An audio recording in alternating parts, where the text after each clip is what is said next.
A maioria dos estudantes não reprova no vestibular por falta de inteligência, mas sim por falta de método. Eu sou a Anne, passei em quarto lugar em medicina na UNB e na ESCS. E bom, no começo dos meus estudos eu estudava muito mal. Ficava horas estudando, mas eu percebi que não estudava quase nada. Eu fazia poucas questões, revisava muito mal, só quando eu lembrava. E bom, isso é claramente uma falta de método. Até que então eu desenvolvi um método que se chama MARGEM. MARGEM significa método, alvo, relevância, garra, exercício, maturidade e plus de mente. Porque muitas vezes a gente não sabe quanto tempo estudar, como estudar, e também às vezes a gente só estuda quando está no limite mesmo, quando a gente sente aquela pressão, e não é isso que tem que ser, a gente tem que estudar com disciplina. Método. Antes, eu achava que o meu estudo dependia muito da minha motivação, então alguns dias eu sentava, estudava um monte, sabia exatamente o que eu queria estudar, mas outros eu não sabia nem por onde começar. Então, quando eu comecei a estruturar algo estabelecido, não, olha, eu tenho que fazer isso em tal horário durante tanto tempo. Isso mudou absolutamente tudo. Por exemplo, eu comecei a estruturar que faria 20 questões de matemática todos os dias. Isso me ajudou muito, porque eu comecei a ver qual era o padrão de questão da prova de matemática, eu comecei a ser mais rápida fazendo essas questões, eu tive que adquirir disciplina. Então, essas pequenas coisas que a gente coloca na nossa vida, pequenos objetivos, nos ajudam, porque o seu estudo não vai depender mais de motivação, mas sim de uma estrutura pré-estabelecida. Então, você montar um cronograma que deixe muito claro o que você tem que fazer é muito importante para o seu estudo. Então, o que você tem que fazer é deixar seu estudo claro. Então, você sentar toda semana e definir quais conteúdos você tem que estudar na semana. Quando você acordar e você for sentar para estudar, antes de você começar a estudar qualquer coisa, você pensa, o que eu tenho hoje? Quais são as aulas? O que eu vou fazer? Como eu vou me organizar?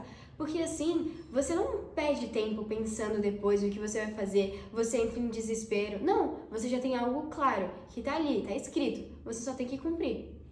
Bom, depois vem o alvo. O que significa o alvo? Que você tem que saber o que você quer atingir, qual é o seu objetivo. Então, qual disciplina você quer passar, em qual universidade você quer, quais são os pesos, quais são as matérias mais relevantes, porque às vezes a gente fica querendo atirar para tudo, porque realmente, são muitas oportunidades. Mas se você não focar em algo, você não vai saber o que você precisa estudar e você não vai concentrar suas energias naquele determinado conteúdo. Por exemplo, eu no começo dos meus estudos, eu focava em tudo ao mesmo tempo. Aí chegou a primeira prova, sério, foi muito mal mesmo, assim, que eu saí pensando, eu não vou passar em medicina esse ano. Então você precisa determinar algo que você quer. Faz isso agora, pensa qual eu quero e determina um. Por exemplo, depois que eu decidi que queria o Enem, eu só foquei no Enem. Por mais que eu fizesse outras provas, assim, pra treinar, eu sabia que meu objetivo era o Enem. Tanto que quando eu não passei em outras provas que eu fiz, isso não me abalou. Por quê? Porque eu sabia que meu foco era o Enem e não essas provas. Eu estava estudando pro Enem. Relevância. Aqui o pensamento é o que é mais relevante para a prova, o que mais vai cair na prova. Às vezes a gente fica querendo matar tudo de uma vez, pensar em dominar todos os conteúdos, a gente já vai para o mais avançado, a gente conseguiu o mais básico, e não é assim que funciona. Por exemplo, o que é mais importante para o Enem? Estatística e probabilidade. Questões de estatísticas têm 17,6%, probabilidade 4,5%. Então, uma é muito mais relevante que a outra. E às vezes, um conteúdo mais básico vai ser uma base mesmo para o conteúdo mais difícil. Por exemplo, eu gostava muito de estudar números complexos, assim. Eu achava super interessante e me achava bem inteligente respondendo questões de números complexos. Mas tava ficando complexo demais uma hora e eu pensei, não, isso aqui não vai cair nas provas que eu vou fazer, por que eu tô me aprofundando tanto, Então, realmente, de você concentrar no que você precisa. Quando você acabou de definir a prova que você vai querer. Então, agora, veja quais são os conteúdos que vão cair e qual é a maior chance de cair cada um, para que você estude de uma forma eficiente. Garra. O que significa garra? Que você precisa ter força para agarrar uma rotina e fixar nela. E isso acontecer, independente do que aconteça no seu dia. Se você acordar mais animado, se você tá um pouco triste, mas você tem que definir alguma coisa, você tem que fazer. Porque se você ficar sendo permissível demais com você toda hora, isso vai te atrapalhar, que você não vai conseguir ter ordem para estabelecer uma rotina. Então, por exemplo, comigo, eu tinha dias que realmente estava triste, estava mais animada, achava que não ia passar em medicina, mas eu pensava, olha, eu vou passar em medicina hoje, é hoje que eu passo, não é no dia da prova. Então se eu não me esforçar hoje, não vai dar certo.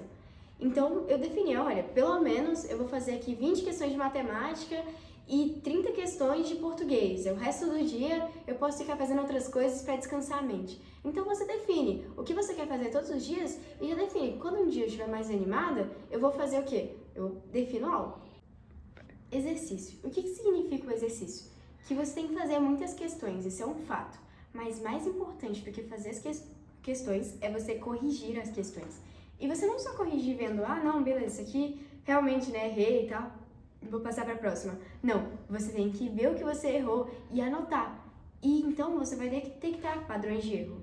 Quando eu tava em um nível de matemática, assim, tô acertando 38 questões, assim, eu tava, assim, meio estagnada, sabe? Porque as questões que eu tava errando, eu poderia ter acertado, outras não, mas eu não conseguia tanto evoluir. Até que eu parei e vi cada tipo de erro que eu tava tendo. E eu encontrei um padrão. Eu percebi que meu erro tava porque eu não li a questão tão bem, porque eu me distraí um pouco, e eu consegui combater meu erro com base em saber como eu errava. Então, beleza, eu tava mais distraída, então todas as questões, depois de eu ter terminado, eu conferia todos os cálculos para ver se eu não tinha confundido, colocado um 3 ao invés de 2 ou algo nesse sentido. Então você tem que ver, se foi erro de conteúdo, que você veja o que você errou de novo, que você veja o conteúdo para que isso não aconteça. Porque realmente as questões são importantes para você melhorar. E se você não saber o que você precisa melhorar, aí realmente vai ficar difícil.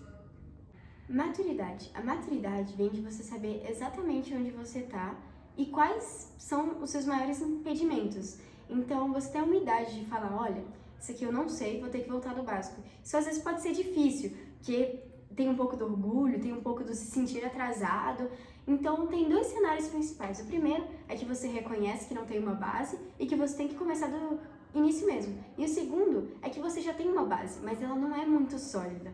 Então, você estuda, faz ali as questões, mas ao mesmo tempo você erra uma questão ou outra, é meio dividido assim, se você acerta ou se você erra. Às vezes você demora muito tempo na questão, então você voltar no básico pode realmente te ajudar a ver outra forma de responder a questão, que vai ser muito mais rápida, que você precisa de tempo para fazer a prova, você vai parar de errar esse tipo de questão. Então, pra mim, foi um pouco difícil. Por exemplo, lei de Newton. Eu tive esse conteúdo no primeiro ano, eu achava que eu era muito boa, a melhor da turma e tal, só que eu entrei no cursinho e percebi que, nossa, as pessoas eram muito melhores que eu, e eu demorava muito para responder as questões, eu tinha que pensar muito, às vezes errava, às vezes acertava, então eu tive que ter a humildade de olhar e entender de novo, entender como é que funciona, como é que as forças se anulam ou não, como é que funciona a atração, que era algo que eu realmente precisava. E quando eu foquei nisso, ficou muito melhor e muito mais natural responder essas questões de forma muito mais rápida.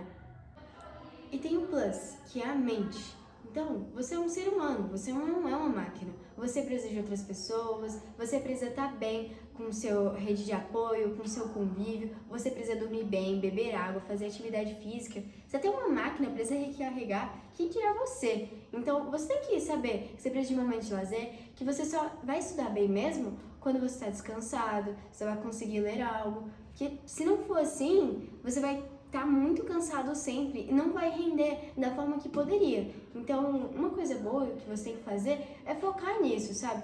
Eu sei, pode ser difícil, o vestibular realmente é um ano que te suga muito, muito mesmo, mas a sua vida não tá parada, a sua vida continua. Você precisa cuidar de si mesmo, cuidar das outras pessoas, olhar para o mundo, ver que realmente, assim, é um ano que você vai ter que se esforçar mais, vai ter que estudar bastante, mas você precisa olhar a beleza no mundo à volta, né? Algo além do estudo, porque isso vai te ajudar muito. E pra mim, pelo menos, eu achava que o ano do vestibular ia ser um ano mais parado, sabe? Mas foi um ano tão feliz, assim, eu fiz novas amizades, comecei a sair mais com pessoas. No começo eu dei uma afastada, assim, não, só preciso estudar. Mas depois eu vi que, poxa, a minha vida tá acontecendo agora, sabe? Não é quando eu passar no vestibular. Eu tenho que ser feliz hoje, eu tenho que focar no que importa hoje, sabe? Então, é isso que você tem que fazer também. Não se perca, não se isole. Em resumo, eu aumentei mais 75 pontos em um ano de estudo, não porque eu fiquei mais inteligente, mas porque eu estudei com margem. Eu estudei com método, eu tive um algo claro, eu priorizei o que tinha relevância, eu tive garra para manter constância, eu tive maturidade para voltar ao básico e eu cuidei da minha mente. Eu parei de estudar no limite e comecei a estudar com constância. Nos próximos vídeos eu vou aprofundar sobre cada parte do método Margem. E se você quiser ver mais, é só me seguir. Se você gostou do vídeo, deixe seu like. E se você tiver alguma dúvida ou quiser falar alguma coisa, pode escrever aqui nos comentários que eu vou adorar responder.